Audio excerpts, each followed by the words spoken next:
जय गजानन. तुम्ही बघत असाल माझ्या हातामध्ये एक माळ आहे, जप माळ आहे.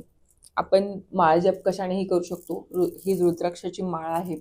तुम्ही तुळशी माळानेही माळ जप करू शकतात. कमलगठ्ठ्याची माळानेही करू शकतात.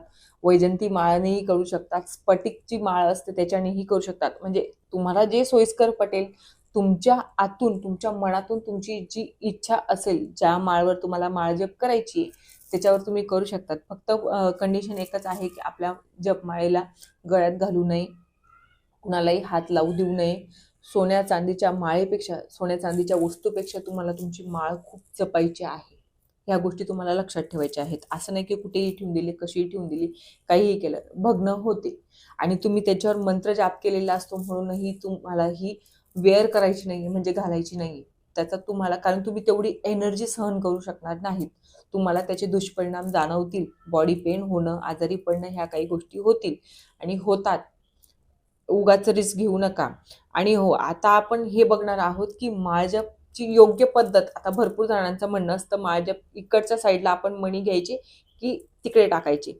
बघा, तुम्ही ज्यांचे, म्हणजे तुमचे जेही काही इष्टदेवता असतील, मी हे नाही म्हणत की यांचेच करा त्यांचेच करा, किंवा कुलदेवी असेल, कुलदेवता असेल, कुलदेवी आणि कुलदेवतेचं सगळ्यात जास्त उपासना केली पाहिजे. तुम्हाला जसं आयुष्यात सगळं काही मिळवायचं असेल तर कुलदेवी आणि कुलदेवता सगळ्यात बेस्ट ऑप्शन आहे. खरंच सांगते, कारण त्यांच्या वंशात आपण जन्माला आले आहोत, त्यांच्या कुळात आपण जन्माला आलेलो आहोत. किंवा स्त्री पण असेल तर तुम्ही त्यांच्या कुळात लग्न करून आलेले आहात. तर त्याच्यामुळे तुम्हाला त्यांचं सगळं काही व्यवस्थित करणं हे तुमचं कर्तव्यच आहे. जसं आता मेरुमणी असतो माळामध्ये, तर बघू शकतात मेरुमणी आहे. तर आता हा मेरुमणी ओलांडायचा नसतो. बऱ्याचदा ऐकलं असेल तुम्ही की माळजप करत असताना तो जर ओलांडला गेला तर नवीन माळजप करायची असते.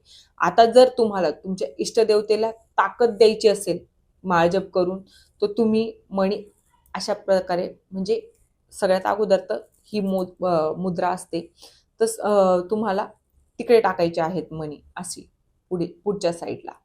आणि जर तुम्हाला स्वतःला त्याचं फळ प्राप्त व्हायला पाहिजे असं असेल की ह्या माळजपचं फळ मला मिळायला पाहिजे, पुढे टाकाल तर तुमच्या इष्टदेवतेला फळ मिळेल. आणि जर तुम्हाला हवं असेल तर हे मणी तुम्हाला तुमच्याकडे घ्यायचे आहे.